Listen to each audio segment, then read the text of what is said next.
साथियों, हमारे देश में भिवानी डिस्ट्रिक्ट में जो एक दरिंदगी की घटना हुई है वो हमारे पूरे समाज को शर्मसार करती है और हम सभी को एक ऐसे मुद्दे का विरोध करना चाहिए। उस बच्ची को न्याय दिलाने के लिए देखो, उस गांव वालों ने पूरा जोर लगा रखा है और वो धरने पे बैठ के उस बच्ची को न्याय दिलाने के लिए अपनी पुरजोर कोशिश कर रहे हैं। उस लड़की का बाप गरीब जरूर है, मगर पूरा गांव उस बच्ची ने न्याय दिलाने के लिए कोशिश कर रहा है। और मैंने भी उस बच्ची की उस श्रद्धांजलि स्वरूप कुछ लाइनें लिखी है, कविता के रूप में मैं इस बात को पेश करना चाहता हूँ। कुछ लाइनें मैं आप लोगों के सामने पेश कर रहा हूँ।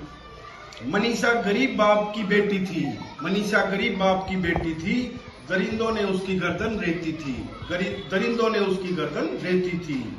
नरस बनन का सपना था, नरस बनन का सपना था, उस समय पर नहीं मिला उसको कोई अपना था, उस समय पर उसको नहीं मिला कोई अपना था।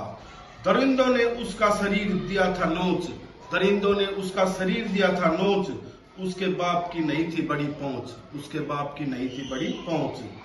दरिंदे थे बहुत साहूकार, दरिंदे थे बहुत साहूकार, 10 दिन तक भी नहीं होया कोई गिरफ्तार, 10 दिन तक भी नहीं होया कोई गिरफ्तार।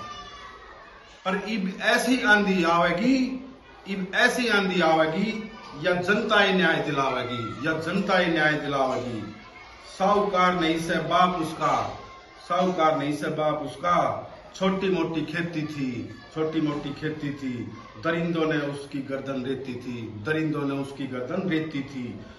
मनीषा गरीब बाप की बेटी थी, दरिंदों ने उसकी गर्दन रेती थी। अड़या लाश सड़ जाएगी पड़ी पड़ी, अड़या लाश सड़ जाएगी पड़ी पड़ी, जनता देखेगी खड़ी खड़ी, जनता देखेगी खड़ी खड़ी। ई बड़े खूब नेता आवेंगे, ई बड़े खूब नेता आवेंगे, अपनी राजनीति चमकावेंगे, अपनी राजनीति चमकावेंगे। इब कौन न्याय दिलावेगा, यो बाप खड़ा लखावेगा, यो बाप खड़ा लखावेगा। नेताओं ने तो सिर्फ अपनी राजनीतिक रोटी सेकी थी, नेताओं ने तो सिर्फ अपनी राजनीतिक रोटी सेकी थी, दरिंदों ने उसकी गर्दन रेती थी। मनीषा गरीब बाप की बेटी थी, दरिंदों ने उसकी गर्दन रेती थी।